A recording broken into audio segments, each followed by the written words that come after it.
हजरत इब्राहिम थोड़ी देर बैठते हैं, फिर वहां से चलने लगते हैं। हाजरा ने देखा कि इब्राहिम जा रहे हैं, यहां तो कोई दुकान भी नहीं कि कोई सौदा लेने जा रहे हो, यहां तो दूर तक कोई सब्जी फरोश भी नहीं दिख रहा है कि जिससे सब्जी खरीदने जा रहे हो।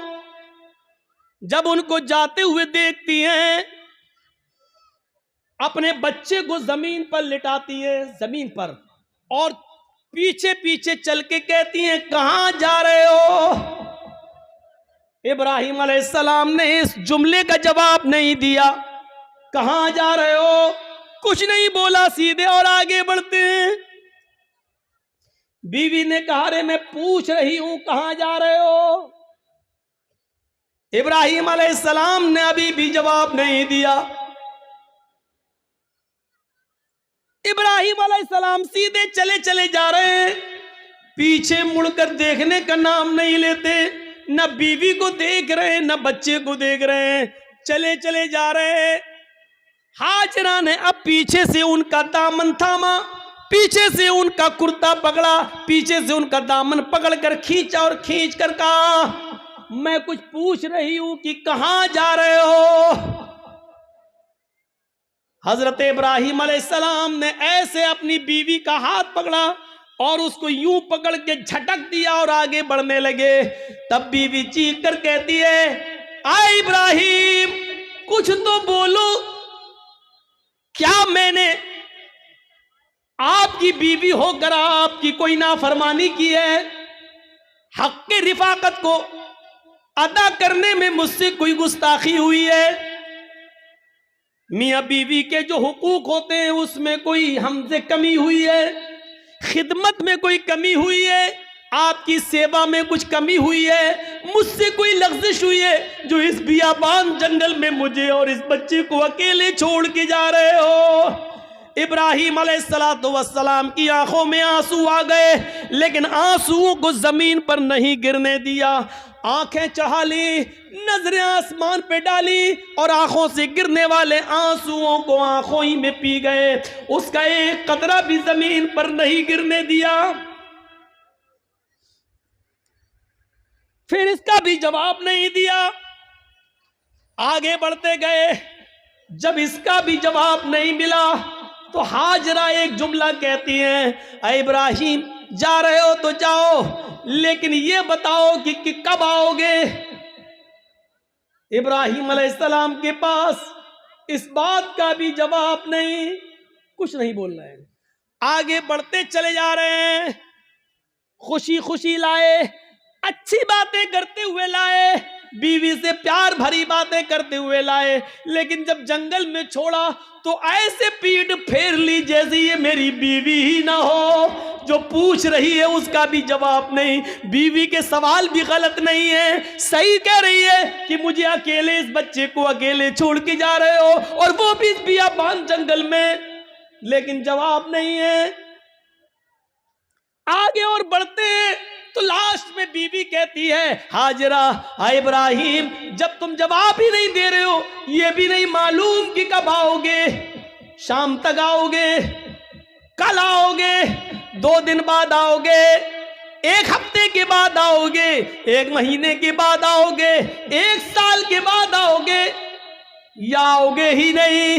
किसी भी सवाल का जवाब जब तुम्हारे पास नहीं है तो मैं इसको क्या समझूं? इसका भी जवाब नहीं। कहती हैं, आ इब्राहिम मैं आपकी बीवी हूं, मैं आपकी अमानत हूं, पता नहीं आप कब आए, अपनी इस अमानत को किसके हवाले करके जा रहे हैं ये तो बता दो। आप 10 साल के बाद आए, 20 साल के बाद आए, 1 साल के बाद आए, 2 साल के बाद आए, और अगर मैं जिंदा रहूं और मेरी इज्जत व आबरू न बच सके, जैसे एक बादशाह ने मेरी इज्जत व आबरू से खिलवाड़ करना चाहा लेकिन अल्लाह की मदद की वजह से वो नहीं कर सका, आए वो अगरचे सारा थी, दूसरी बीवी थी, और उसके बदले में फिर उसने हमें भी दे दिया एक लौंडी की शक्ल में, जिसको आपने अपनी बीवी बना लिया। आए इब्राहिम मुझे ये बताओ कि अपनी अमानत को किसके सुपुर्द करके जा रहे हो? अगर मेरी इज्जत व आबरू महफूज न रही मुझे किसके सुपुर्द करके जा रहे हो? बीवी जवाब कहती है, इला मन ततरुकुना, आए इब्राहिम आपने मुझे किसके हवाले किया है? हमें किसके जिम्मे सौंप के जा रहे हो? इस अमानत का जिम्मेदार कौन है? जब हाजरा ने यह कहा, कुरान के अल्फाज, इला मन ततरुकुना, आपने मुझे किसके सुपुर्द किया है? आपने मुझे किसके हवाले किया है? तब इब्राहिम अलैहिस्सलाम अब इसका जवाब देते हैं, लेकिन हाजरा की तरफ देख कर नहीं, बच्चे की तरफ देख कर नहीं। अगर पीछे घूमूंगा बीवी की शक्ल दिखेगी, मासूम बच्चे को देख लूंगा तो कहीं बीवी की और बच्चे की मोहब्बत मेरे दिल में ना आ जाए, और फिर मैं जिस काम के लिए अल्लाह के हुक्म से जा रहा हूं उस काम से कहीं मैं रुक ना जाऊं। ईमानी ताकत देखिए, ईमानी इस ताकत की वजह से वो बीवी को नहीं देख रहे हैं, बच्चे को नहीं देख रहे हैं। बीवी की मोहब्बत है, बच्चे की मोहब्बत है, लेकिन ईमान की ताकत देखिए। क्या कहते हैं, ना बीवी को देखना गवारा, ना बच्चे को देखना गवारा, और बीवी कह रही है कि मुझे किसके सुपुर्द करके जा रहे हो? इस जंगल में तो चिड़ियां भी नहीं है, हमें इस जंगल में रात होगी, खतरनाक जानवर भी तो आ सकते हैं, मेरा क्या होगा? मुझे बताओ, मुझे किसके सुपुर्द करके जा रहे हो? इब्राहिम अलैहिस्सलाम ने कदम आगे बढ़ाते बढ़ाते, चलते चलते जवाब दिया, इल्लल्लाह, आए मेरी बीवी, मैंने तुझे और तेरे इस बच्चे को, मैंने तुझे और अपने इस बच्चे को अल्लाह के सुपुर्द कर दिया, अल्लाह के हवाले कर दिया है। यानी अल्लाह ने मुझे छोड़ने का हुक्म दिया, मैंने अल्लाह के हुक्म से तुझे छोड़ा, इस बच्चे को छोड़ा। मैं कहाँ जा रहा हूँ मुझे पता नहीं, अल्लाह जहाँ ले जाएगा मैं जाऊँगा, जो हुक्म देगा मैं करूँगा, कब आऊँगा इसका भी कोई पता नहीं, जब तक उसकी इजाजत हुक्म ना होगा मैं नहीं आऊँगा। आए मेरी बीवी, मैंने तुझे और इस बच्चे को अल्लाह के सुपुर्द कर दिया है, अल्लाह के हवाले कर दिया है।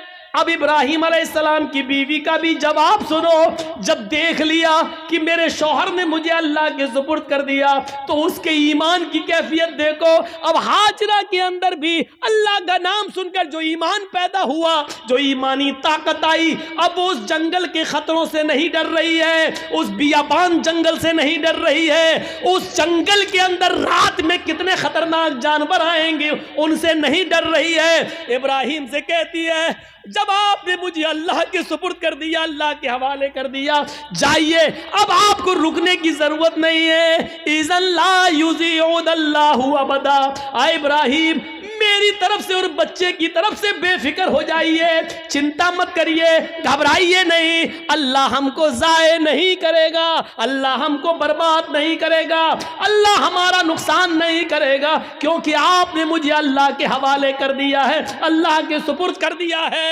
ये होती है ईमान की ताकत जो आज हमारे अंदर नहीं है। ये ईमान जब हमारे अंदर नहीं है तो जिल्लत तो आएगी, रुसवाई तो आएगी। अल्लाह ने इसी ईमान के बारे में कहा था, वला तहनु वला तहज़नु व अंतुमुल अअलौना इन कुंतुम मोमिनीन। हम इज्जत देंगे, बुलंदी देंगे, लेकिन ईमान पहले पैदा करो अपने अंदर, मोमिन बनकर दिखाओ। हाजरा ने मोमिना बनकर दिखाया, इब्राहिम ने मोमिन बनकर दिखाया, तो अल्लाह की मदद भी आई और बुलंदी भी मिली। अब देखो अल्लाह की मदद कैसे आती है, जब ईमान इनके अंदर पैदा हो गया। इब्राहिम ने अपने ईमान का हक अदा किया, हाजरा ने भी ईमान का हक अदा किया। अभी तक पीछे पीछे दौड़ रही थी कि बताओ मेरा क्या होगा। लास्ट में कहती है कि मुझे किसके सुपुर्द करके जा रहे हो? जवाब मिला अल्लाह के। फिर हट जाती और कहती अब जाओ, हमारे और बच्चे की तरफ से बेफिक्र हो जाना, अल्लाह ने जो हुक्म दिया उसको करिए, अल्लाह हमें जाए नहीं करेगा, अल्लाह हमें बर्बाद नहीं करेगा। वो उस बियाबान जंगल में रुक जाती है, उसी जंगल में रहने लगती है। गौर करो कि उस जंगल में 2 या 3 दिन के लिए ही पानी था, 2 या 3 दिन के लिए सत्तू था, इसके अलावा हाजरा के पास कुछ नहीं था।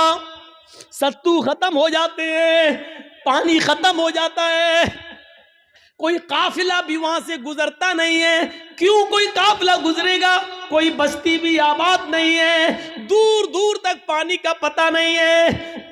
मैं माँ हूं, 2-4 दिन भूखी प्यासी रह सकती हूँ, लेकिन ये मासूम बच्चा है जो मेरा दूध पीता है, जब मुझे कुछ मिलेगा नहीं तो दूध बनेगा कैसे? मैं खाऊंगी तो दूध बनेगा, जब दूध बनेगा तो बच्चा पिएगा। मैं प्यासी हूं, 2-4 दिन रह सकती हूं, लेकिन बच्चे को प्यासा कैसे रखा जा सके? गौर करो, तमाम शक्को शुबहात उस औरत के दिल में है, लेकिन अल्लाह पर भरोसा है, ईमान है अल्लाह की जात पर। अपने बच्चे को लिटाती है, कहती है चलो कोशिश करके देखती हूं पानी मिल जाए। दाएं देखा, बाएं देखा, उसको कुछ नजर नहीं आ रहा था। सामने एक पहाड़ी नजर आई, उस पहाड़ी के ऊपर चढ़ जाती है, अपने बच्चे को जमीन पर छोड़ती है, उस पहाड़ी के करीब जाती है। उस पहाड़ी का नाम है सफा।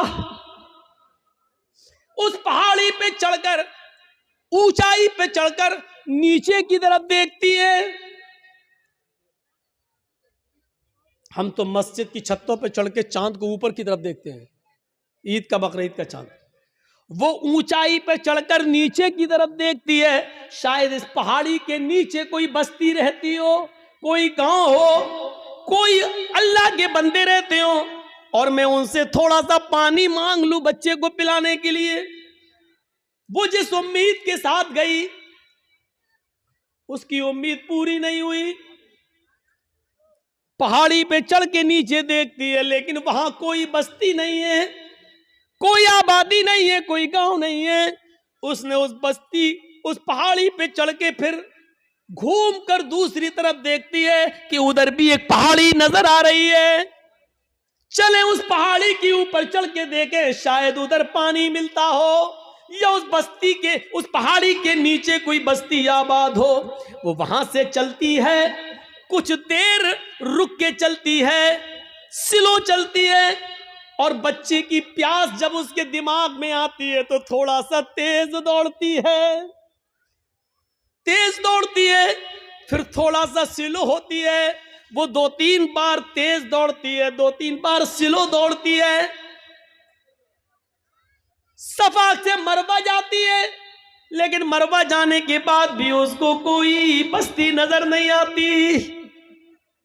अब उसको मालूम है न सफा के नीचे कोई बस्ती है, न मरवा पहाड़ी के नीचे कोई बस्ती है, लेकिन बच्चे की प्यास जब देखती है तो बार बार जाती है, शायद कोई आने वाला आदमी मिल जाए, कोई काफिला मिल जाए, मैं किसी से पानी की चंद घूंट मांग कर बच्चे को पिला दूं। बच्चा अंगूठा अपने मुंह में रख के चूस रहा है। हदीस की किताबें कहती हैं, सफा और मरवा के दौड़ दौड़ कर हाजरा ने 7 चक्कर लगा लिए। सफा से मरवा 1, मरवा से सफा 2, सफा से मरवा 3, मरवा से सफा 4, सफा से मरवा 5, मरवा से सफा 6, और फिर सफा से मरवा 7। फिर मरवा से सफा पर नहीं आई, 7 चक्कर लगाकर ना उम्मीद हो गई कि अब पानी नहीं मिलेगा, तो अपने बच्चे के पास आकर बैठ गई, नजरें आसमान पे डाली। इलाहुल आलमीन, तुझे मालूम है, तू सब कुछ जानता है, तेरी जात से कोई चीज छिपी हुई नहीं है। 3 दिन पहले जब मेरा हस्बैंड, मेरा शौहर जा रहा था, मैंने उससे पूछा मुझे और इस बच्चे को किसके हवाले करके जा रहे हो? उसने कहा इल्लल्लाह, अल्लाह के हवाले। इलाहुल आलमीन, मेरा पति मुझे तेरे सुपुर्द करके गया है, इस बच्चे को तेरे सुपुर्द करके गया है। मैंने भी यकीन दिलाया अल्लाह मुझे जाए नहीं होने देगा। इलाहुल आलमीन, मैंने आज तक अपने पति की अमानत में खयानत नहीं की है। मेरे पति का ये बेटा, मेरा ये बच्चा आगे चलकर दीन की खिदमत करेगा, मैंने दीन के लिए वक्फ कर दिया है। आय अल्लाह, मेरे इस बच्चे के लिए गिज़ा का इंतजाम फरमा दे, पानी का इंतजाम फरमा दे। दिल से जो आह निकलती है वो असर रखती है, पर नहीं ताकत परवाज मगर रखती है। ऊपर से अल्लाह रब्बुल आलमीन ने जिब्रील को हुक्म दिया, आए जिब्रील क्या देख रहे हो? मेरी बंदी मुझे पुकार रही है और मेरा बंदा इब्राहिम, इन दोनों लोगों ने इस्माइल और हाजरा को मेरे सुपुर्द करके गया है, अगर मेरे सुपुर्द करने के बाद भी ये दोनों भूखे और प्यासे मर गए तो फिर दुनिया से विश्वास उठ जाएगा, फिर ईमान किसके अंदर पैदा होगा। आए जिब्रील, जाओ जिस जगह इस्माइल एड़ियां रगड़ रहे हैं उसी जगह पर तुम अपना पर मारो और फिर मेरी कुदरत का करिश्मा देखो। जिब्राइल आए और उसी जगह पर मारा और पानी का चश्मा उसी जगह फूट गया। इब्राहिम, इस हाजरा ने देखा कि पानी का चश्मा निकल गया तो वो रोकने लगी, पानी है वो बह रहा है, वो रोक रही हैं, इधर ना चला जाए उधर ना चला जाए। वो समझ रही थी शायद अभी ये थोड़ी देर के लिए बंद हो जाएगा, तो समेट रही हैं और जज्बात में कह रही पानी तो बहता जा रहा है, वो ऐसे लेती चुल्लू ऐसे रोक रही है और कहती जम जम, अबरानी जबान का लफ्ज जम जम, अरे कहां जा रहा, रुक रुक रुक, जम जम, जम जम का मतलब रुक रुक, ठहर जा।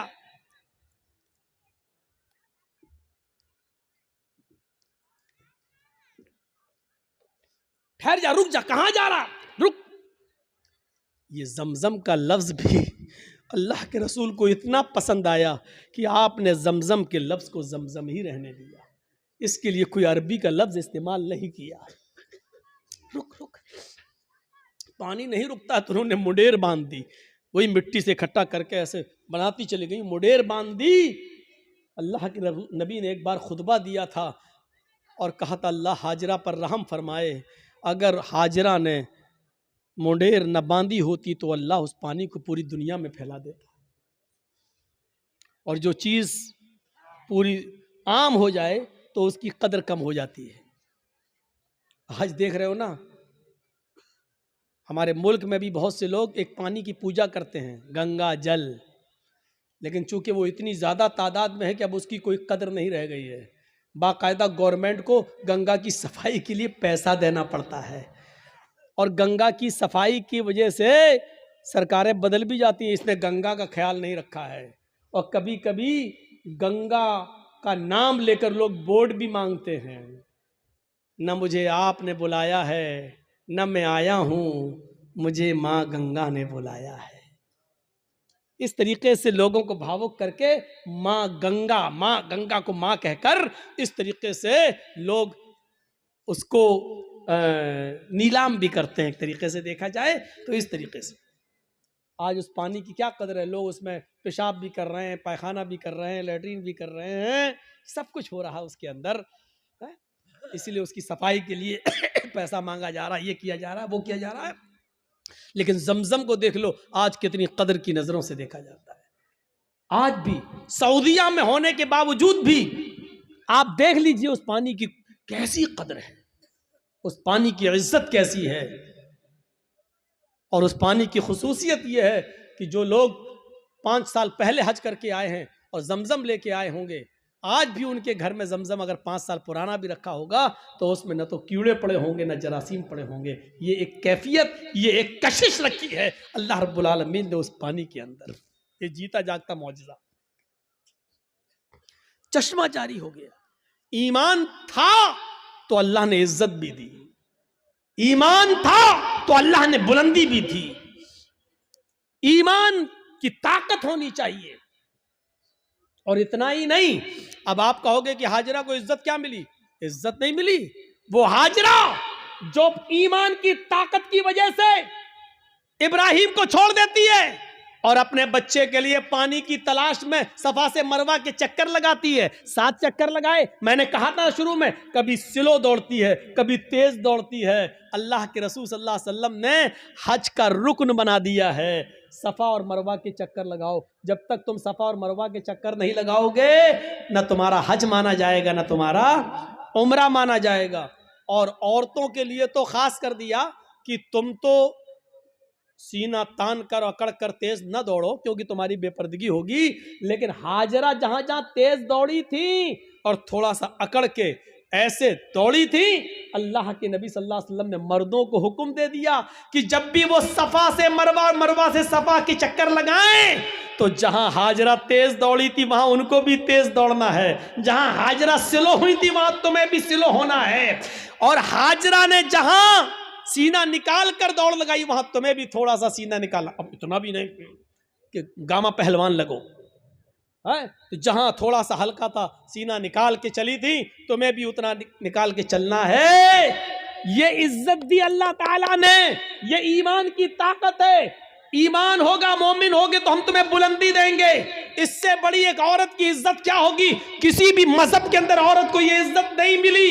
हाजरा ने जहां अपना कदम रखा, हर हाजी वहां अपना कदम रखता है। जहां हाजरा दौड़ी थी, हर हाजी को वहां दौड़ना पड़ता है। हाजरा ने जितने चक्कर लगाए, हर हाजी को उतने चक्कर लगाना पड़ते हैं। और हाजरा के नक्शे कदम को अल्लाह ने अपनी इबादत का एक हिस्सा बना लिया। एक औरत के पैरों के निशान, एक औरत के पैरों की टापें, एक औरत की पैरों की पैरों की धड़कनें, पैरों की खटखटाहट को अपनी इबादत का हिस्सा जोड़ दिया है कि जब तक तुम हाजरा की इस अदा को जिंदा नहीं करोगे, हमारी इबादत का हक अदा नहीं होगा, तुम हमारी इबादत नहीं कर सकते हो। हाजरा के नक्शे कदम को अपनी इबादत से जोड़ दिया हो, इससे बड़ा मकाम क्या होगा, इससे बड़ा दर्जा क्या होगा, जरा अंदाजा लगाओ। दुनिया की सारी कौमें चीखती और चिल्लाती रहें कि औरतों को इस्लाम ने चार दीवारी में बंद कर दिया, बुर्के में रखकर उनकी तरक्की की राह में रुकावट बन गए। चीखते रहो, चिल्लाते रहो। हकीकत यह है कि औरत को इस्लाम ने जो इज्जत दी है, वो दुनिया का कोई मजहब वो इज्जत नहीं दे सकता है। आप बाप हैं, कितना भी जहेज दे दो अपनी बेटी को, लेकिन आपके मरने के बाद आपकी वरासत में उसको हिस्सा मिलेगा, वो महरूम नहीं हो सकती है। ये याद रखो, बाप की वरासत में से भी हिस्सा मिलेगा। शादी के बाद अगर उसका शौहर मर गया तो शौहर की वरासत में से भी उसको हिस्सा मिलेगा। भाई मर गया तो भाई की वरासत जो छोड़ के गया उसमें बहन को हिस्सा मिलेगा। आप गौर कर रहे हैं? गौर कीजिए। और बेटा अगर मर गया तो बेटे की वरासत में से भी मां अगर जिंदा है तो मां को हिस्सा मिलेगा। गौर कीजिए कि एक औरत की हैसियत और इज्जत क्या है। जो लोग कहते हैं कि अल्लाह मौलाना मेरा बाप मर गए, उनके लिए दुआ करना, चाहे कितने मुल्ला मौलवियों को अपने घरों में लेके चले जाओ और दुआएं करवा लो कि अल्लाह मेरे बाप को बख्श दे, अल्लाह इसके बाप की दुआ मगफिरत फरमा दे। अगर आपके बाप के मरने के बाद अगर बाप की विरासत में से बाप की बेटी यानी आपने अपनी बहन को हिस्सा नहीं दिया, बाप की मगफिरत नहीं होगी। याद रखिए, मुल्ला मौलवी दुआ कर करके मर क्यों ना जाएं, बाप की मगफिरत नहीं होगी, चाहे कितनी दुआ करा लो। बाप की विरासत में से बेटी को हक मिलना है, बाप की विरासत में से मिलना है। और चाहे कितना कोई दुआ करे, लेकिन भाई के मरने के बाद बहन दुआ करे कि अल्लाह मेरे भाई को बख्श दे, जब तक भाई के मरने के बाद भाई की विरासत में से बहन को हिस्सा नहीं मिलेगा, दुआ कबूल नहीं होगी और भाई की मगफिरत नहीं होगी। पढ़े बहुत आसान समझ लिया ना, जन्नत जब चाहे अल्लाह जन्नत दे, अल्लाह जन्नत तो मिल नहीं सकती, जन्नतुल फिरदौस दे। मांगते कितनी बड़ी जन्नत है, सबसे आला जन्नत। अभी तो यही पता नहीं कि हमें कोई छोटी से हल्का जमीन का जन्नत का मामूली सा टुकड़ा भी मिल जाए, हमारे लिए वही काफी है। वो तो छोड़, जन्नतुल फिरदौस। और हालात ये हैं कि बेटियों का हक मारे हुए हैं, बहनों का हक मारे हुए हैं, बहनों का हक मारे हुए हैं। हालत ये है हमारी। जहेज देकर आप जिम्मेदारी से सबकुदोश नहीं हो जाएंगे, जिम्मेदारी से बच नहीं पाएंगे। आपको हिस्सा देना पड़ेगा, आपको हक देना पड़ेगा। ये ईमान की स्पिरिट थी, ईमान की ताकत थी। आइए एक और जबरदस्त एक नक्शा खींचकर आपको बताता हूं। देखिए ईमान क्या है। एक बार ये तय हो गया मूसा अलैहिस्सलाम में और फिरौन में, ये रोज रोज के झगड़े ठीक नहीं है, आओ एक मैदान में जमा हो जाते हैं, तुम अपना मामला दिखाओ, हम अपना मामला दिखाते हैं, या तो तुम झुक जाओ या हम झुक जाएं, आओ। एक मैदान तय हो गया। ए भैया बैठ जाओ, इनसे कहो कि पेशाब लग रहा तो यहीं कर लो, तो ऐसा लग रहा है जैसे किसी की चप्पल चुरा के भाग रहे हो।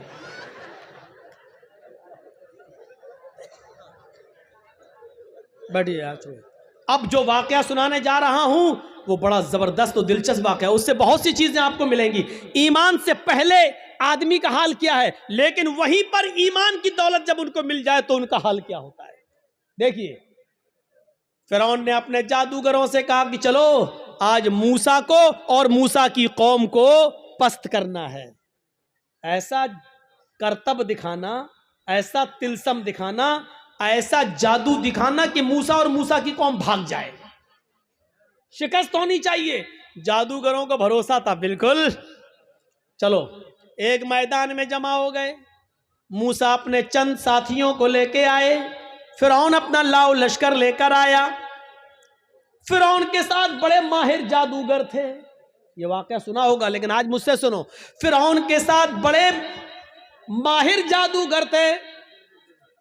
तय होता है कि चलो अपना अपना कर्तव्य दिखलाओ। फिरौन ने कहा जादूगरों, अपने जादूगरों से चलो दिखाओ। जादूगर चूंकि ईमान वाले तो थे नहीं, इसलिए सौदेबाजी पर उतर आए और फिरौन से कहने लगे, फिरौन, मेरे मालिक, मेरे आका, मेरे रब, मेरे खुदा, ये बता दो, अगर हम फिर मूसा पर गालिब आ गए, अगर हम जीत गए, अगर हमने मूसा और उनकी कौम को हरा दिया तो हमारा इनाम क्या होगा? पहले हमारा इनाम तो बता दो। हम ऐसे ही क्यों करतब दिखाएं? हमारा इनाम क्या होगा?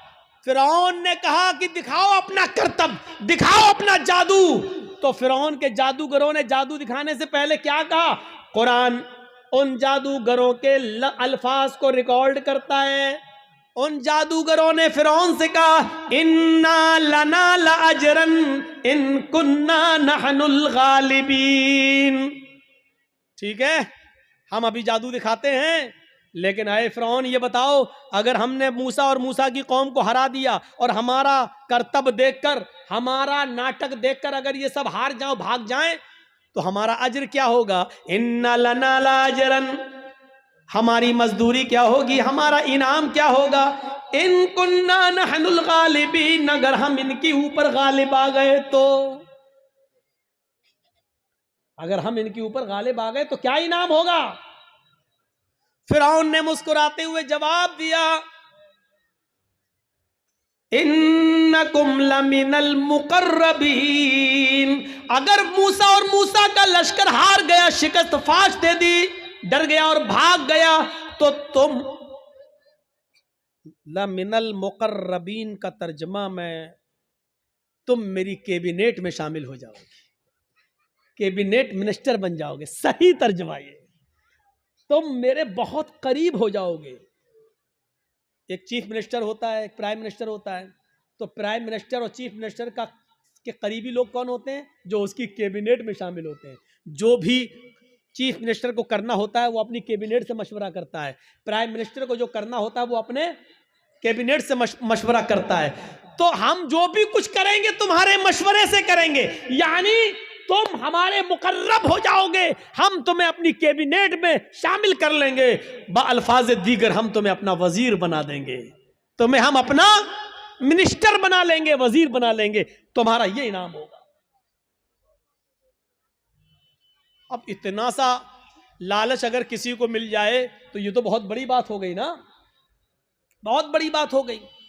आज भी अगर बीजेपी की तरफ से किसी मुसलमान को ये ऑफर मिल जाए तो वो भी बीजेपी पे चला जाता है। और देख लीजिए कितने लोग जा चुके हैं कि कैबिनेट में शामिल कर लिया जाएगा, बस हमारे लिए इतना ही काफी है। अब तो सब कुछ जायज हो गया, जो भी वो करेंगे वो सब ठीक है, वो सब ठीक है। अब तो झूठ को भी सच कहना पड़ेगा। जब उन जादूगरों ने सुना कि फिरौन कह रहा है कि इन्नकुम लमिनल मुकर्रबीन, तुम हमारे मुकर्रब हो जाओगे, हमारी कैबिनेट में शामिल हो जाओगे, हमारे मिनिस्टर बन जाओगे, इतना बड़ा इनाम का जब लालच उनको मिला तो वो फौरन तैयार हो गए। फिर उनके पास जो रस्सियां थी उन्होंने उन रस्सियों को फेंका उन्होंने उन रस्सियों को डाला। उन्होंने जब उन रस्सियों को मूसा के सामने और मूसा की कौम के सामने फेंका तो वो रेंगते हुए सांप बन गए, रेंगते हुए सांप बन गए, सांप बनकर रेंगने लगे। हालांकि वो सांप नहीं थे, वो नजर बंदी थी, हमें दिखाई दे रहे हैं सांप की तरह रेंग रहे, लेकिन वो सांप नहीं थे। जैसे जादूगर हमारे मोहल्ले में आता है, मिट्टी उठाएगा, रखेगा, मुट्ठी बंद करेगा, छू मंतर जादू वो करके ऐसे घुमा के खोलेगा, रुपया बन जाएगा। हालांकि वो रुपया नहीं है, वो मिट्टी है, लेकिन हमें रुपया दिख रहा है। अगर जादूगर मिट्टी को रुपया बनाना जानता होता तो अपना जादू खत्म करने के बाद फिर कटोरा लेकर 1-1, 2-2 रुपए की भीख हमसे क्यों मांगता? वो कहता है कि ये कला है, ये मिट्टी को मैंने रुपया बनाया, ये सिर्फ हमारी हाथ की सफाई है। ये तुम्हें रुपया दिख रहा है लेकिन हकीकत में रुपया नहीं है। अगर रुपया होता तो फिर तो हम घर बैठ के ये तमाशा क्यों दिखाते तुम्हें? हम तो घर बैठ के मिट्टी का रुपया बनाते रहते। मूसा और मूसा की कौम को वो रेंगते हुए सांप दिखने लगे तो मूसा अलैहिस्सलाम डरने भी लगे, ऐसे हटने भी लगे। फौरन अल्लाह ताला ने फरमाया, मूसा डरो नहीं, ला तखफ या मूसा, अरे मूसा डरो नहीं, तुम्हारे पास जो लाठी है ना, जो डंडा है, इसको जमीन पर मारो, अन अलक़ि असाक, जमीन पर इस लाठी को मारो। मूसा अलैहिस्सलाम ने वो लाठी जमीन पे मार दी और जैसे ही जमीन पे लाठी मारी वो अजदहा बन गया। अजदहा बहुत बड़ा होता है, वो अजदहा बन गया और उसने अपना मुंह फाड़ा और अंदर को सांस ली, बाहर को नहीं, अंदर को, अंदर को। जब उसने अंदर को सांस ली तो वो जितने भी सांप जो रस्सियां बनी हुई थी वो सब उसके मुंह में घुसते चले गए, करके सबको खा गया। यहीं से मूसा फिरौन के जादूगरों की अकल ठिकाने आ गई। वो समझ गए हमने जो दिखाया वो नकली चीज थी, मूसा ने जो दिखाया वो ओरिजिनलिटी थी, वो असलियत थी। वो समझ गए कि अब हक के आगे मेरा बातिल नहीं चलेगा। यकदम वहीं से बदल गए, यहीं से चेंज हो गए। मूसा अलैहिस्सलाम ने डंडा जमीन पे मारा, वो अजदहा बन गया, अजदहा उनके सांपों को निकल गया। फिरौन के जादूगर समझ गए कि अब मेरी खैर नहीं, अगर मैंने कुछ और दिखाया तो हमारी आफत, हमारी बर्बादी, क्योंकि हमने जो दिखाया वो जादू था, मूसा ने जो दिखाया वो हकीकत है और जादू कभी हकीकत का मुकाबला नहीं कर सकता। फौरन वही के वही वो सारे जादूगर पलटे और चीख पड़े, आमन्ना बिर्रब्बे मूसा व हारून, हम मूसा और हारून के रब के ऊपर ईमान ले आए। चीखते हुए उन्होंने कहा, अब हमने फिरौन को छोड़ दिया, मैं मूसा और हारून के रब पर ईमान ले आया। उन्होंने ये नहीं कहा कि मैं अल्लाह पर ईमान लाया। जादूगरों ने क्या कहा? बिरब्बे मूसा व हारून, हारून और मूसा के रब पर ईमान लाया। अगर वो ये कहते हैं कि मैं तो अल्लाह पर ईमान लाया, तो लोगों का अल्लाह और लोगों का खुदा तो वही बना हुआ था फिरौन, इसलिए मूसा और हारून का रब नहीं था। मूसा और हारून अलैहिस्सलाम ने कभी फिरौन को अपना रब नहीं माना, मूसा और हारून ने अपना रब अल्लाह को माना था। इसलिए क्या कहा? आमन्ना बिरब्बि मूसा व हारून, मैं हारून और मूसा के रब पर ईमान ले आया, यानी मैं अल्लाह पर ईमान लाया। फिरौन तो शजदर रह गया, लाया था मूसा और उनको हराने के लिए, और ये तो हम ही हार गए।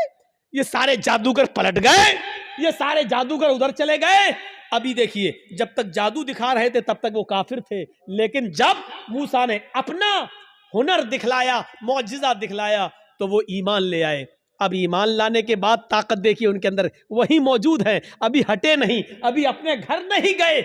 अब जब ईमान ले आए, जब कह दिया आमन्ना बिरब्बि मूसा व हारून, जब कह दिया कि हारून और मूसा के रब पर ईमान लाए, तब उनके ईमान लाने के बाद उनके अंदर ताकत क्या आई, वो दिखाना चाहता हूं। एक मोमिन के अंदर ईमान जब आ जाए तो उसकी ताकत क्या होती है, वो चीज समझ लीजिए। जब वो ईमान लाए तो फिरौन ने कहा, ये क्या किया तुमने? तो उन्होंने जवाब दिया कि अल्लाह की तरफ से हक आ जाने के बाद और अपनी आंखों से हक देखने के बाद भी मैं तुम्हारी गुलामी करूं और तुमको अपना रब मानूं, तो हमसे बड़ा बदनसीब कोई नहीं होगा, हमसे बड़ा फिर पागल कोई नहीं होगा। हमने आज अपनी आंखों से हक देख लिया और सच्चाई देख ली और मूसा की का मौजिज़ा देख लिया है। मूसा ने जो दिखाया वो अल्लाह की तरफ से है, इसलिए अब हक आ जाने के बाद हम तुम्हारी गुलामी नहीं कर सकते, हम तुम्हें तरजीह नहीं दे सकते। फिरौन ने कहा अब जानते हो तुम्हारा अंजाम क्या होगा, जानते हो तुम्हारा अंजाम क्या होगा। उन्होंने कहा ए फिरौन फिर हमारे अंजाम को भी बता दो कि क्या अंजाम होगा हमारा। फिरौन ने कहा ला उक़त्तिअन्ना अयदियकुम व अर्जुलकुम मिन खिलाफ थुम्मा ला उसल्लिबन्नकुम अजमईन। कुरान कह रहा आए मेरे जादूगरों, अगर तुमने मूसा और हारून के रब को छोड़कर मुझे रब न माना और तुम न पलटे, तो हम तुम्हें क्या अजाब देंगे, क्या सजा देंगे तुम जानते हो। ला उक़त्तिअन्ना अयदियकुम व अर्जुलकुम मिन खिलाफ, हम तुम्हारे हाथ कटवा देंगे, हम तुम्हारे पैर कटवा देंगे मुखालिफ सिमतों से, यानी दाहिना हाथ काटेंगे तो बायां पैर और बायां हाथ काटेंगे तो दायां पैर। अगर हमने दायां हाथ काटा तो बायां पैर कटवाएंगे, और किसी का अगर हमने बायां हाथ काटा तो उसका दायां पैर कटवा देंगे। लउक़त्तिअन्ना अयदियकुम व अर्जुलकुम, अरबी से वाकिफ होंगे तो आप समझ जाएंगे, लेकिन अरबी से वाकिफ नहीं है, अल्फाज की ज़्यादती माना की ज़्यादती पर दलालत करती है।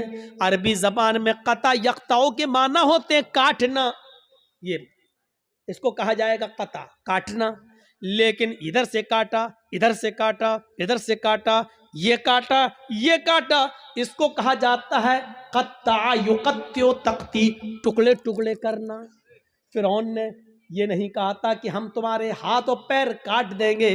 फिरौन ने कहा ला उक़त्तिअन्ना अयदियकुम व अर्जुलकुम, हम तुम्हारे हाथ के टुकड़े टुकड़े करवा देंगे, हम तुम्हारे पैर के टुकड़े टुकड़े करवा देंगे। हमारी ज़बान में कीमा कीमा कर देंगे, बोटी बोटी कर देंगे मुखालिफ सिमतों से, यानी पहले अंगूठा काटेंगे, फिर पंजा काटेंगे, फिर पिंडली काटेंगे, टखना काटेंगे, पिंडली काटेंगे, घुटना काटेंगे, रान काटेंगे, कमर काटेंगे। अगर मैंने तुम्हारा दाहिना पैर काटा तो ऐसे ही बायां हाथ काटेंगे, पहले उंगली काटेंगे, पोर काटेंगे, कलाई काटेंगे, गट्टा काटेंगे, हाथ की ये कलाई, फिर ये कोहनियों, फिर कंधा, यानी हम टुकड़े टुकड़े कर देंगे।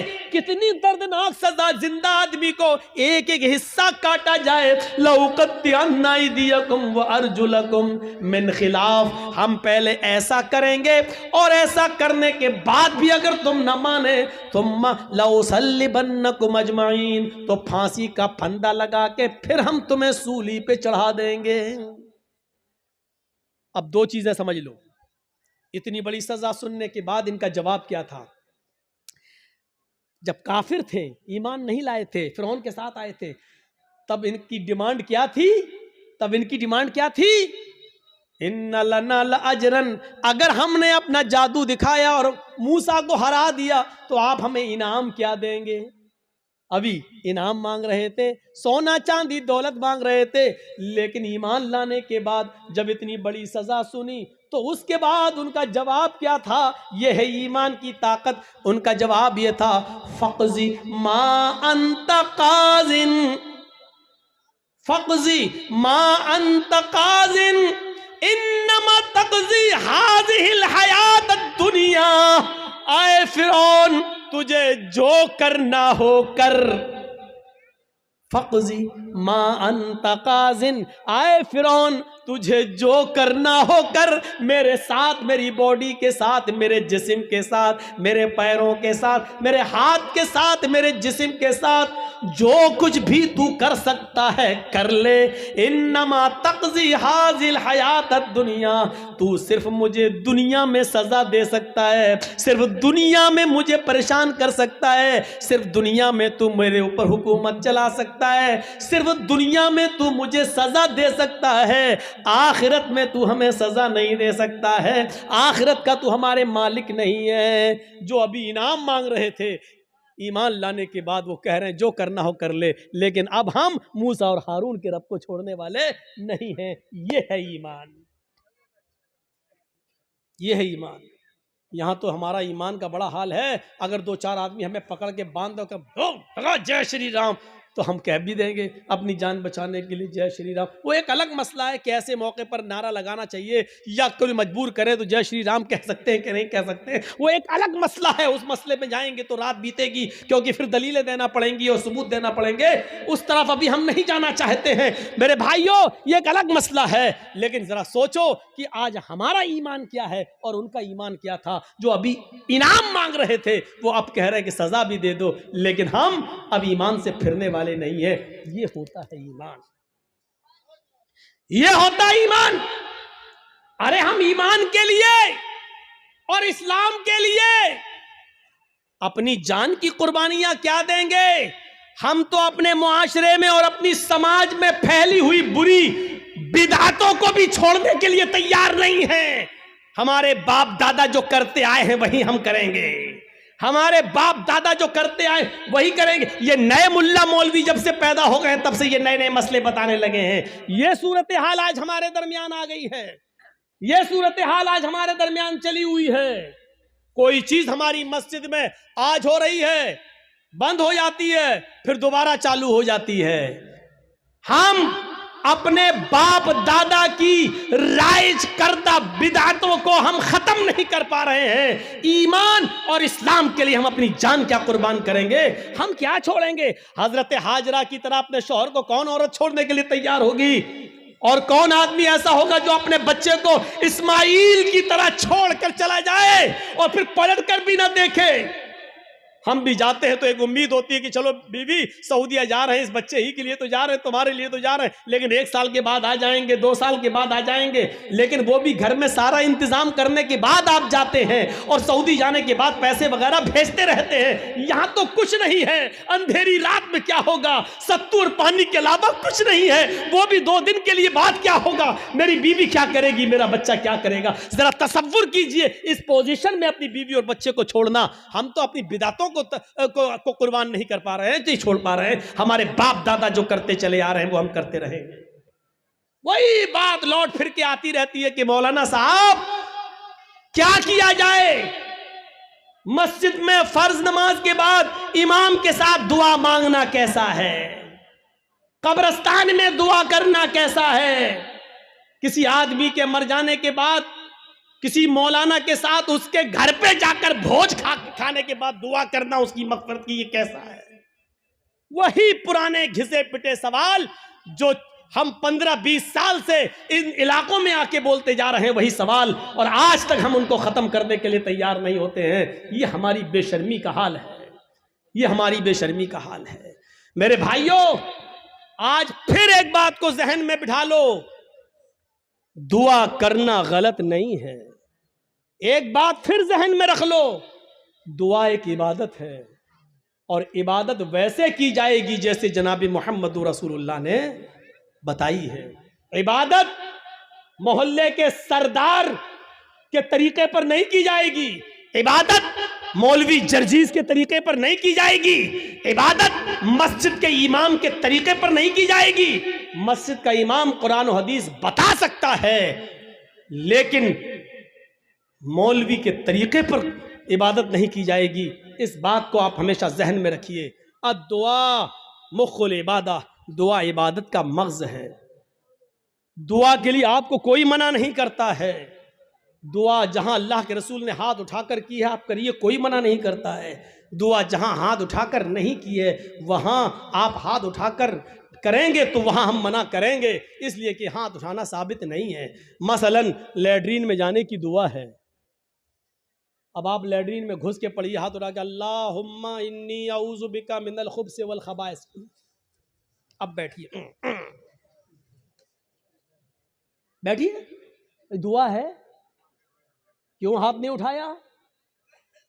मैं पूछना चाहता हूं उन लोगों से जो मस्जिद में मजबूर करते हैं इमाम को कि हाथ उठाओ और पब्लिक से कहते हैं हाथ उठाकर दुआ करो। अगर दुआ के लिए हाथ उठाना है तो लैट्रिन में जाने की दुआ है, बताओ क्यों नहीं हाथ उठाते हो? सब लैट्रिन में क्यों? अरे जब लैट्रिन में दुआ पढ़ सकते हो तो हाथ क्यों नहीं उठा सकते हो? जब लैट्रिन में अल्लाह का नाम ले सकते हो, अल्लाहुम्मा इन्नी औज़ु बिका, तो हाथ उठाने में क्या हर्ज है? क्यों नहीं उठाते हो? अब हमारी अकल कह रही है गंदी जगह पर हाथ कैसे उठाएं? अभी अकल ही तो कह रही है ना। तो मैं कह रहा हूं गंदी जगह पर फिर अल्लाह का नाम क्यों ले रहे हो? नहीं साहब, वो तो अल्लाह के नबी ने बताया है। तो अल्लाह के नबी ने बताया तो यहां अल्लाह के नबी ने हाथ नहीं उठाया तो हम हाथ नहीं उठाएंगे। अच्छा, खाना खाओ, क्या दुआ है? बिस्मिल्लाह या बिस्मिल्लाहि व अला बरकतिल्लाह, ये दुआ है खाना खाने की। अब आप खाना बैठो, जर्जी साहब खाना लग गया, बिस्मिल्लाह, अब हम खाएं, या बिस्मिल्लाहि व अला बरकतिल्लाह, अब हम बोलिए। चलो ये तो लैट्रिन नहीं है, ये तो घर है। यहां पर हाथ उठाकर अगर कोई आदमी दुआ करे बिस्मिल्लाह या बिस्मिल्लाह व अला बरकतिल्लाह, तब खाना खाए, कैसा लगेगा आपको? क्यों नहीं उठाते हो? ये भी तो दुआ ही है। साहब अल्लाह के नबी ने नहीं उठाए इसलिए हम नहीं उठाए। आ गई ना बात वही, जहां नबी ने उठाया वहां उठाओ। हम भी तो यही कह रहे हैं, जहां नबी ने नहीं उठाया वहां मत उठाओ। हम भी तो आपसे यही कह रहे हैं। अच्छा, वुजू बनाया, क्या दुआ पढ़ते हो? बिस्मिल्लाह। वुजू के बाद क्या दुआ पढ़ते हो?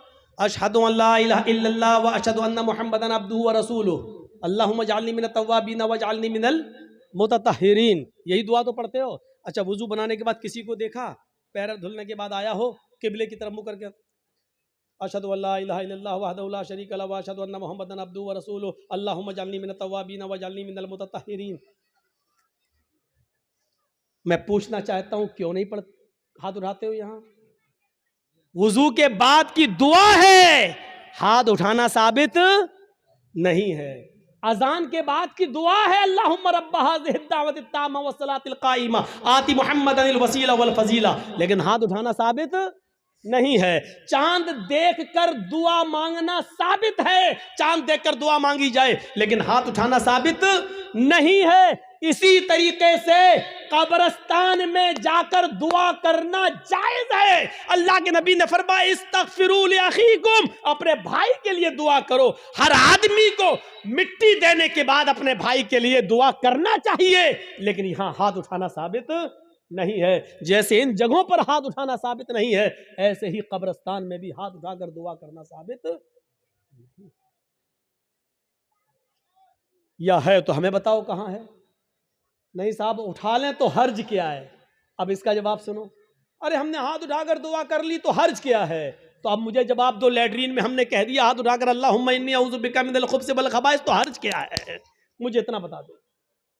अज़ान के बाद हमने हाथ उठाकर दुआ मांग ली है, अशहदु अल्ला इलाहा इल्लल्लाह, हर्ज क्या है? मुझे बता दो। यहां आपको हर्ज लगता है, मुझे कब्रिस्तान में हाथ उठाकर दुआ मांगने में हर्ज लगता है। क्यों इस्लाम को अपने और अपने बाप दादा के तरीके पर चलाना चाहते हो? इस्लाम चलेगा तो सिर्फ फातिमा के बाप के तरीके पर चलेगा। इस्लाम न तुम्हारे तरीके पर चलेगा, न मेरे, न तुम्हारे बाप के तरीके पर चलेगा, न मौलवी जर्जीज के बाप के तरीके पर चलेगा। इस्लाम चलेगा तो जनाब मोहम्मद रसूलुल्लाह के तरीके पर चलेगा। आपको नमाज पढ़ने के बाद दुआ से कोई नहीं रोकता। यकीन मानिए, नमाज पढ़ने के बाद आप दुआ करिए, हम आपको नहीं रोकते हैं। अच्छा अमल है नमाज पढ़ना, और नमाज के बाद दुआ मांगना अच्छा अमल है। मांगिए, मांगिए, मना नहीं किया जा रहा है।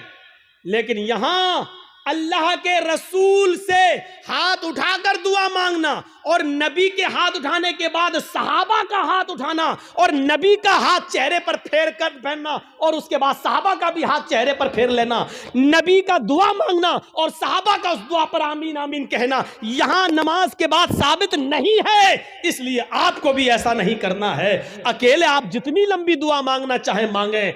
आपकी बेटी बड़ी है, शादी के रिश्ते आते टूट जाते हैं, नमाज के बाद दुआ मांगिए, अल्लाह मेरी बेटी को कोई दीनदार रिश्ता अता फरमा दे।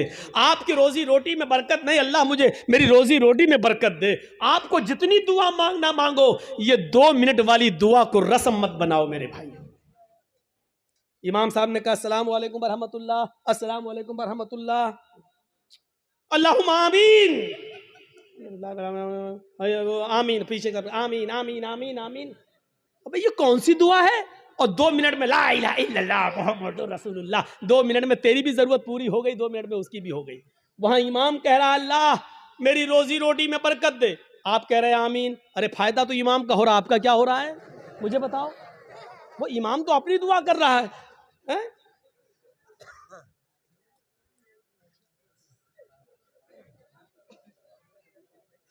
अब इमाम बेचारा कुंवारा है, शादी नहीं हुई है, इमाम कह रहा अल्लाह मुझे दीनदार लड़की अता फरमा दे, आप कह रहे हैं आमीन। फायदा तो इमाम का हो रहा, तुम्हारा क्या हो रहा है?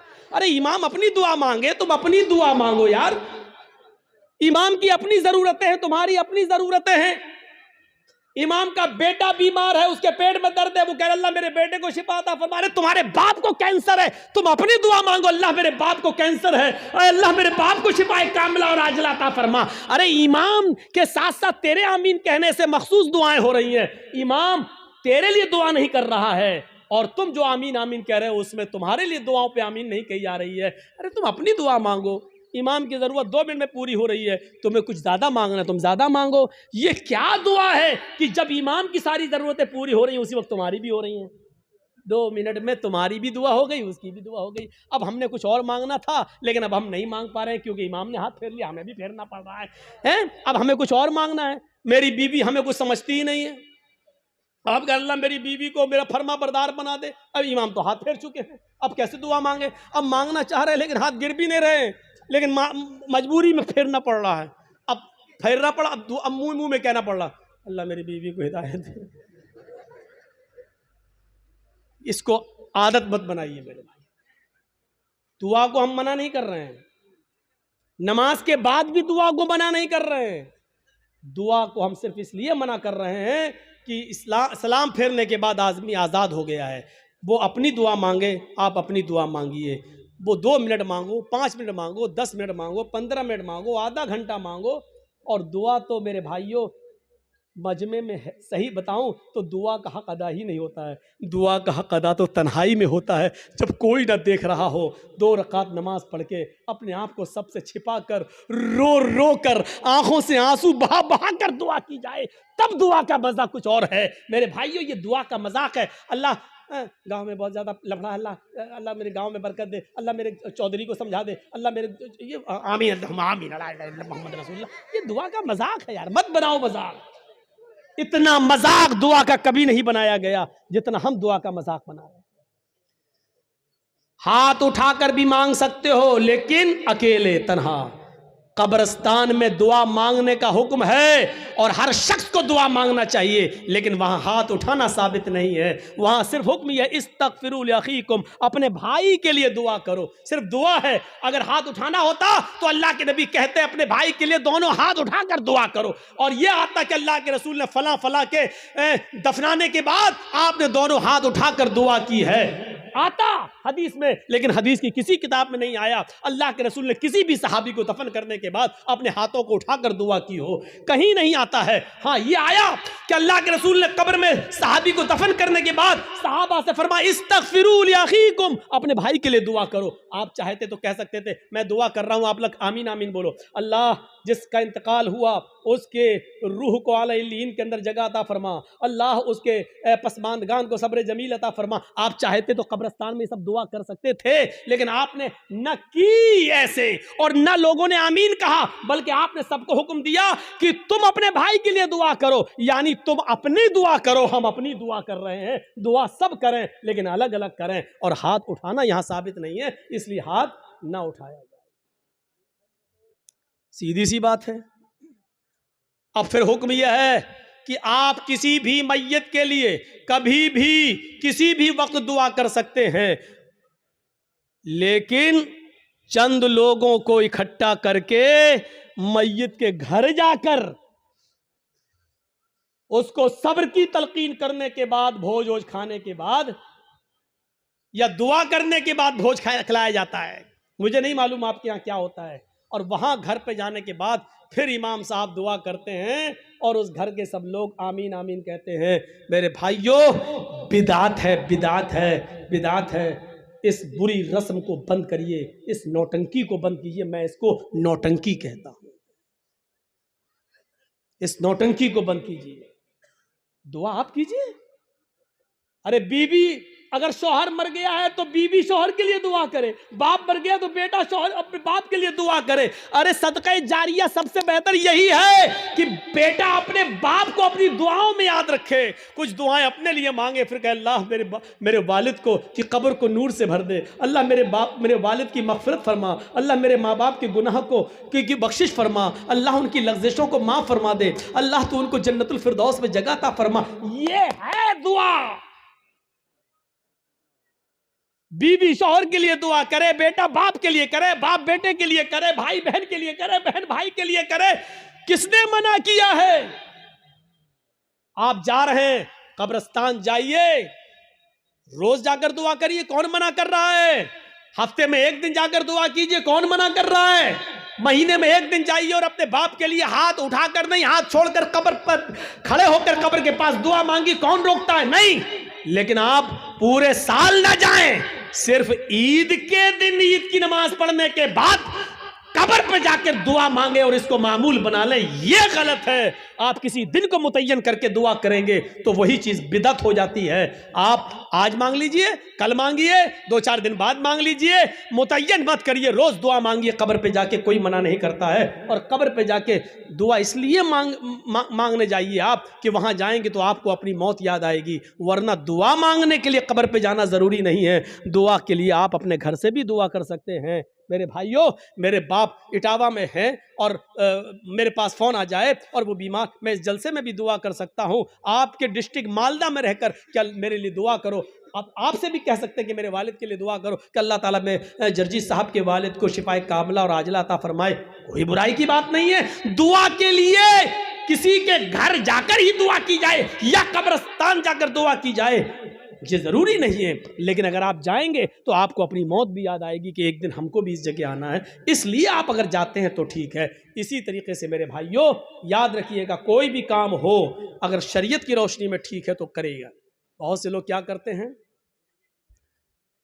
बेटे का खतना हो रहा है, खाना दावत कहते हैं, साहब हाँ आज दावत है आपकी। किस बात की दावत? बच्चे का खतना करा रहे हैं।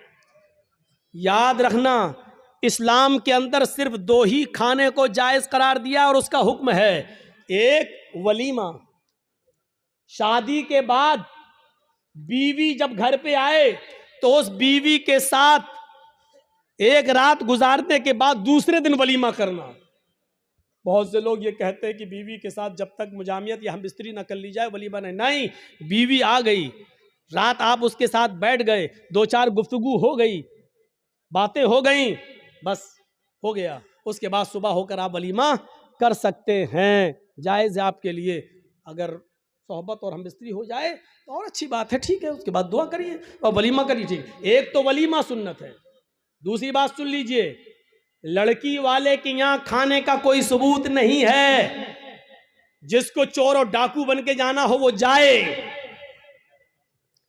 लड़की वाले को न खिलाने का हुक्म है, ना लड़की वाले के यहाँ जबरदस्ती बैठकर खाने का हुक्म है, ना शरीयत ने लड़की वाले को खिलाने का मुकल्लफ बनाया है। वलीमे को सुन्नत कहा है। एक सहाबी अल्लाह के नबी के पास आए, आपने देखा उनके कपड़ों पर कुछ पीलापन है, जाफरान लगी हुई है, खुशबू आ रही है। आपने कहा ये क्या?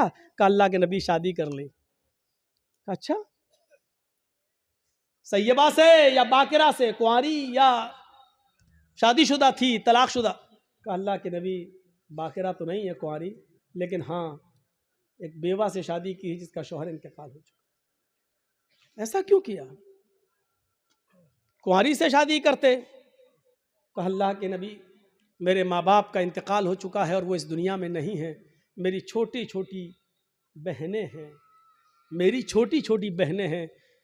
मैंने सोचा कि एक ऐसी औरत से निकाह करूं जिसको बच्चे पालने की महारत हो, तजर्बा हो, ताकि वो मेरी बहनों की अच्छी तरबियत कर सके। इस मकसद से मैंने शादी की। आपने कहा अच्छा कोई बात नहीं, वलीमा किया? कहा नहीं। आपने कहा वलीमा करो, देखिए हुक्म है, औलिम वलो बिशातिन, वलीमा करो, अगर ज़्यादा ताकत नहीं तो एक बकरी ही का करो, लेकिन करो। वलीमा करने से लोगों को पता चल जाएगा कि इसकी शादी हुई है, ये लोग नाजायज़ तरीके से नहीं रह रहे हैं, जायज़ तरीके से रह रहे हैं। वलीमे का हुक्म है, वलीमा करना चाहिए। एक ये खाना, उसका हुक्म मौजूद है। और दूसरा अकीका। अकीके की दो शक्लें होती हैं।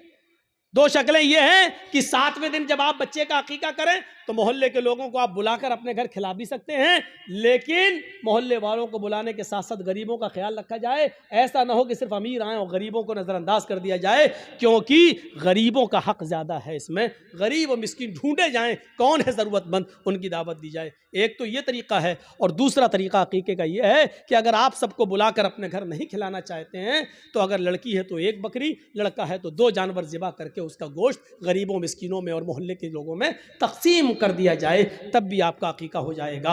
अपने घर खिला भी सकते हैं। ये एक अकीका। अकीके के अलावा, वलीमे के अलावा और कोई खाने का हुक्म और सबूत नहीं है हदीस के अंदर। यहां तक कि कोई हाजी हज करके आता है और वो खुशी में अपने गांव वालों को खिलाता है, इसका मतलब यह है कि वो अपने हज की रिया और नमूद कर रहा है, दिखावा कर रहा है, लोगों को ये बता रहा है कि देखो मैं हज करके आया हूं, इस खुशी में मैं लोगों को खाना खिला रहा हूं। हाजी को हज का खाना भी नहीं खिलाना चाहिए। अगर ऐसी इबादतों पर खाना खिलाना जायज़ होता तो फिर नमाजी को नमाज पढ़ के आने के बाद भी खिलाना जायज़ होता। फिर ईद की नमाज पढ़कर भी किसी को दावत दे तो उसकी दावत भी जायज़ होती। मेरे भाइयों, क्योंकि यह इबादत है और फिर इबादत पर फिर एक आम रस्म बन जाएगी। फिर ज़कात देने वाला ज़कात देने की खुशी में खिलाएगा, लो आज हमने इतनी ज़कात दी। फिर रमज़ान का रोज़ा रखने के बाद, 30 रोज़े पूरे होने के बाद फिर लोग की दावत दे, ओ मैंने 30 रोज़े रख लिए। लो, हज भी एक इबादत है। जब इन इबादतों पर आप किसी को खाना नहीं खिलाते हैं तो हज पर भी आप किसी को खाना नहीं खिला सकते। जब हज जैसी इबादत पर खाना नहीं खिला सकते तो फिर खतने का खाना कैसे जायज़ हो सकता है? मेरे प्यारे साथियों, खतने का खाना जायज़ नहीं है, ना खतने की दावत जायज़ है। हाँ, अगर अकीके वाले दिन ही आप बच्चे का खतना कर रहे हैं तो लोगों को अकीके की दावत दीजिए, खतने की दावत मत दीजिए। और ये कहिए कि हमारे यहाँ अकीका हो रहा है, अकीके का खाना खाइए, और मैं खतने का नहीं। खतने की अगर कोई दावत देता है तो आप उस दावत को रिजेक्ट करिए और उस खतने की दावत में आप मत जाइए, क्योंकि खतने की दावत में शिरकत करना जायज़ नहीं है। मेरे प्यारे साथियों, ये चंद बुनियादी मसाइल थे जो मैंने छेड़ दिए हैं आपके कहने पर, लोगों के बताने पर। मुझे उम्मीद है कि अब आपकी अक्ल में अच्छी तरह बैठ गए होंगे। फिर कहते हैं कि ये हमें परेशान कर रहा है, वो हमें परेशान कर रहा है, फला का अज़ाब। कुछ नहीं, हमारे आमाल हमें परेशान कर रहे हैं, हमारे करतूत हमें परेशान कर रहे हैं, हमारी बदअमली हमें परेशान कर रही है। अहमद इब्न हम्बल रहमतुल्लाह अलैह ने कोई जवाब नहीं, सिर्फ इतना कहा, ऐ अल्लाह की बंदी, अगर तुम्हें लगता है,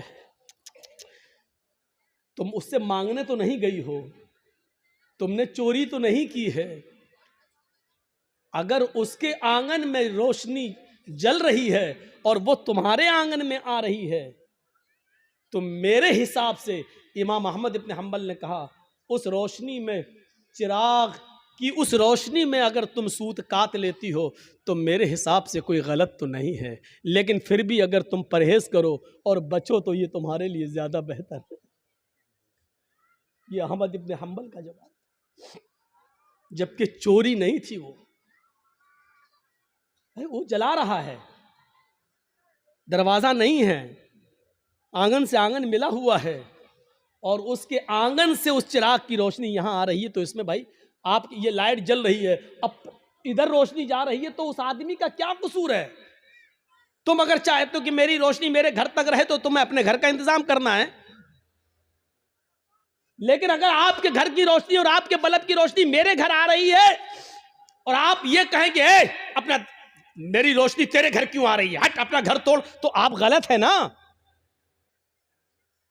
जरा तसव्वुर करो, अहमद इब्न हम्बल ने जब वो औरत जाने लगी, वो बूढ़ी औरत, तो अहमद इब्न हम्बल रहमहुल्लाह ने लोगों से पूछा कि ये जिस बाप की बेटी है, इसका बाप कोई मामूली शख्स नहीं होगा, ज़रूर किसी अच्छे और नेक बाप की तरबियत होगी जिसने ऐसी नेक बेटी पैदा की है। ज़रा तसव्वुर करिए, नबी अकरम की दुआ इसलिए कबूल हुई क्योंकि आप सरापा रिज़्क़ हलाल इस्तेमाल करते थे। सहाबा की इसलिए मदद हुई उस जंग बदर में क्योंकि किसी सहाबी ने माले हराम को अपना लुक़मा नहीं बनाया। मेरे भाइयों, 1000 का लश्कर फिर मगलूब होता है और 313 सहाबा को फतह होती है। ये 313 सहाबा जो लड़े, ये कौन सी चीज थी? ये वही ताकत थी, वही स्पिरिट थी। कौन सी? ईमान। अगर ईमान ना होता तो लड़ते? कुछ ना कुछ देर के लिए भी मानना पड़ेगा कि इस लड़की ने जो जज्बात में आके नारा लगाया था कर्नाटक में, इसके अंदर भी कुछ ईमानी हरारत थी, तभी तो ये अल्लाहू अकबर का लफ्ज निकला है। इसका इनकार नहीं किया जा सकता। और बाद में पता चला कि उस बच्ची का बाप आलिम है, वो एक मौलाना की बच्ची है, तो जाहिर बात है कि तरबियत तो अच्छी रही होगी। वरना आजकल सियासी लीडरों की लड़कियां कहाँ नारा लगाएंगे अल्लाहू अकबर? वो तो वक्त के धारे में बहते हैं। वो तो हिंदू लोगों का वोट लेने के लिए मंदिर में टीका भी लगवा लेंगे। वो तो मूर्ति के सामने भी खड़े हो जाएंगे क्योंकि हमें इनका वोट चाहिए।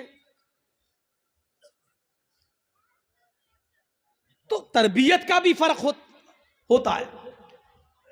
हम अपनी औलाद को कौन सी तरबियत दे रहे हैं, कैसी तरबियत होनी चाहिए, इस पर हमें गौर करना चाहिए। जंगे खंदक के बारे में कभी सोचा आपने? जंगे खंदक में कितने मुसलमान थे?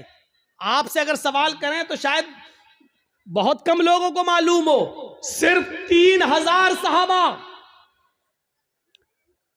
3000। और इन 3000 सहाबा का मुकाबला कितने काफिरों से था, कितने यहूदियों से था? 10,000 का लश्कर। कोई तकाबुल है? कोई मुकाबला है? एक तरफ 3000, एक तरफ 10,000। वो हथियारों से लैस, ये बेचारे फुल हथियार नहीं। इन 3000 सहाबा को जंगे खंदक पर काफिरों से लड़ने के लिए अपनी रजामंदी का इजहार जो इन्होंने किया, ये 3000 सहाबा के दिल में जो 10,000 का खौफ नहीं था, वो खौफ निकालने वाली ताकत क्या थी? अगर आपसे सवाल करें तो मेरी इतनी तकरीर के बाद जो 1 घंटे से ज्यादा बोलते हुए मुझे हो गया, आप इस नतीजे पर पहुंच गए होंगे कि 3000 सहाबा जो 10,000 के मुकाबले में खड़े हुए हैं और लड़ रहे हैं, ये सिर्फ ईमान की ताकत थी। वो 10,000 से नहीं डर रहे हैं, वो सिर्फ ईमान की ताकत है। उनके दिलों में अगर डर है तो सिर्फ एक अल्लाह का डर है। वो किसी का खौफ उनके दिलों में मौजूद नहीं है। और जीते, उनको फतह हुई, उनको कामयाबी मिली। हम ये सारी चीजें भूल जाते हैं, हमें इस बात का एहसास नहीं होता है। तो भैया जल्दी निकल जाओ, बताओ ये कहां जा रहा होगा? इसकी तो शादी भी नहीं हुई है, कहां भाग रहा है?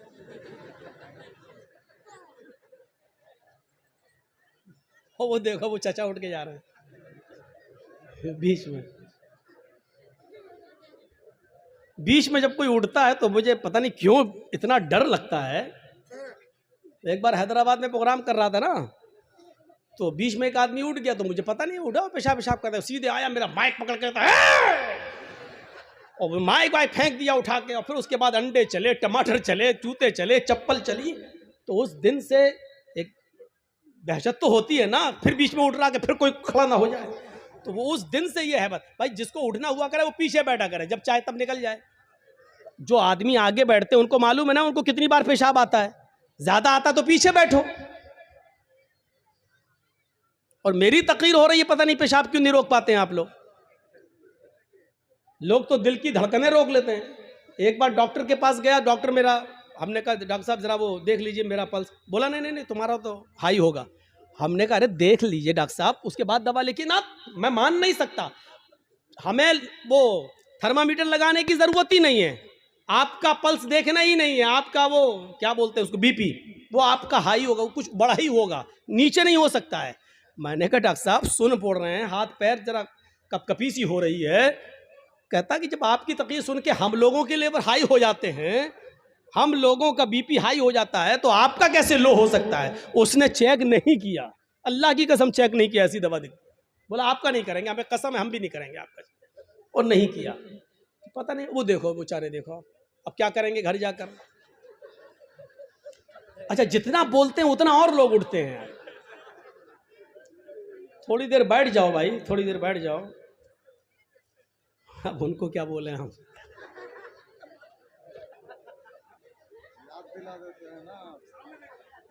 वो चचा जा रहे हैं बेचारे, अब तो चची के लायक भी नहीं, फिर भी जा रहे हैं। क्या करेंगे जाके। अच्छा चलिए, अब आप लोग जाग गए हैं, थोड़ी बहुत नींद आ रही होगी, उसका गलबा खत्म हो गया है। सुनिए, तो अब आप अंदाजा लगाइए, वो खंदक 10,000 का मुकाबला 3,000 और जीते। क्या चीज थी? वही अल्लाह का खौफ, वही अल्लाह का डर।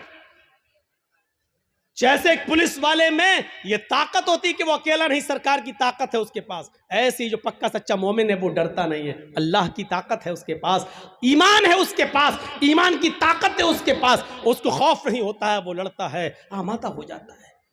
ये वाकया सुनाया है, लेकिन फिर भी आपको सुना देता हूं। सुमैया रजी अल्लाह ताला अन्हा का क्या मैटर था। अबू जहल के सामने खड़ी है,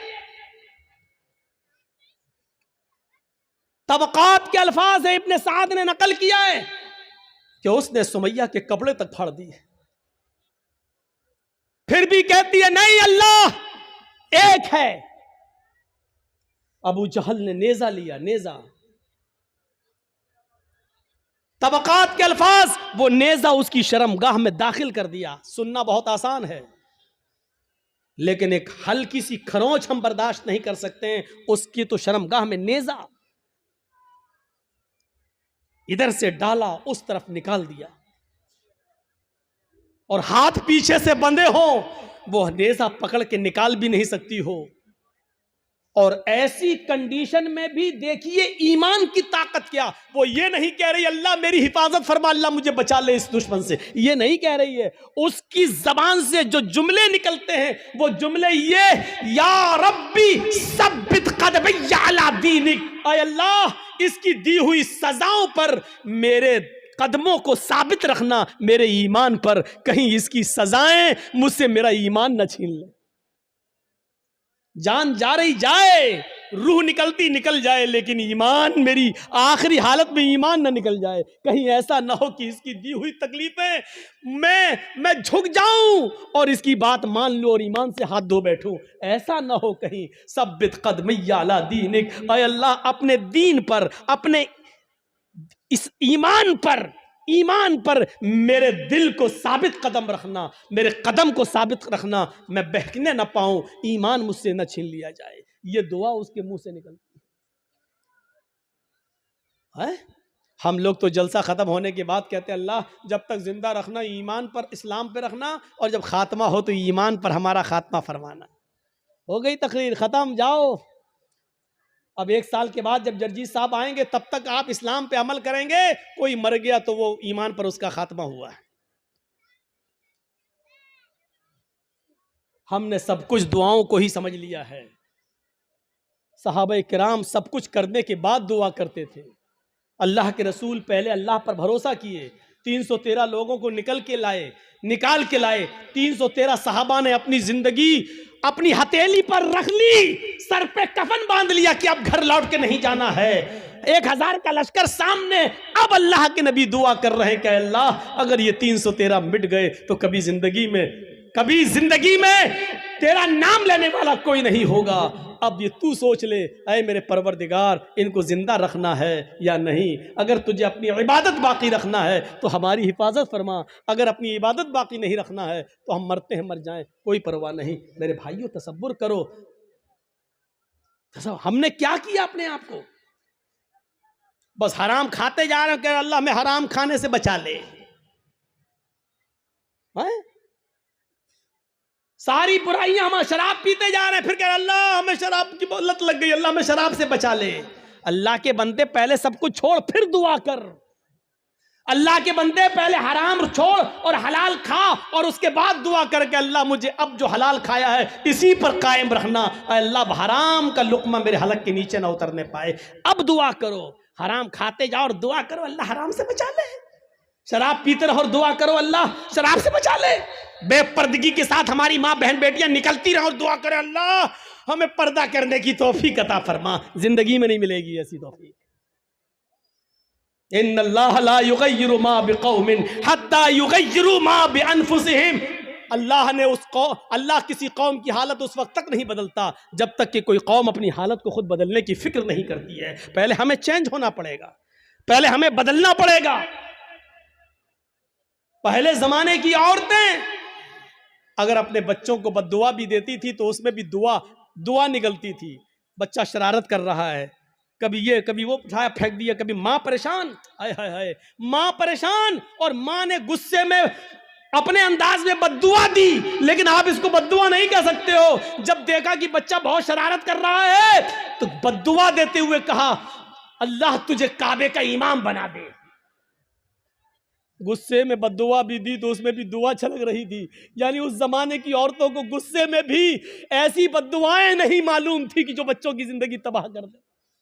हमारी माओ की जबान से क्या निकलता, कुत्ते मर जाओ, परेशान करके रख दिया। अब कुत्ता कहती जा रही है, अब ये नहीं सोच रही कि कुत्ते की अम्मा कौन हुई, लेकिन कह रही कुत्ते मर जाओ, और पता नहीं क्या क्या वो कह देती है। एक बच्चा शरारत कर रहा है और जब तंग आ गई मां तो गुस्से में रोते हुए कहती चल अल्लाह करे तुझे काबे का इमाम बना दे। और पता नहीं कौन सी घड़ी में ये दुआ निकली और अर्श वाले ने इसको कबूल फरमाई और वो बच्चा फिर काबे का इमाम बनकर निकला। और ऐसा इमाम बना कि आज जिसको आज सुदैस के नाम से याद किया जाता है, कारी सुदैस, ये काबे के जो इमाम आज भी मौजूद हैं, ये उसी माँ की दुआ का नतीजा है जो उसने गुस्से में दी थी और अल्लाह ने उस बच्चे को काबे का इमाम बनाया जो आज भी काबे का इमाम है।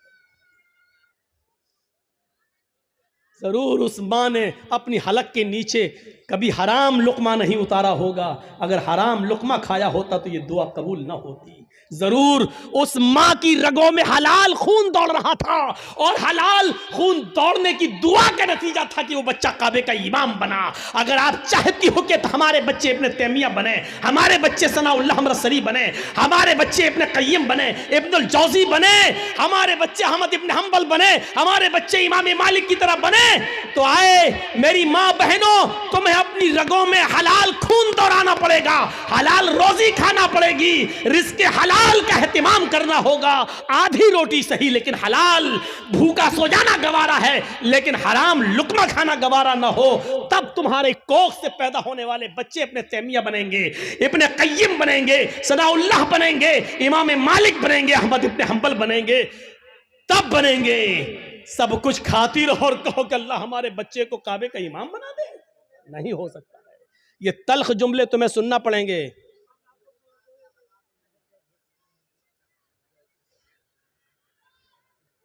सुनना पड़ेंगे तल्ख जुमले। तसव्वुर करो क्या था वो जज्बा। सुमैया शर्मगाह में नेजा दाखिल, हाथ पीछे से बंधे और फिर भी इस हालत में क्या दुआ कर रहे हैं।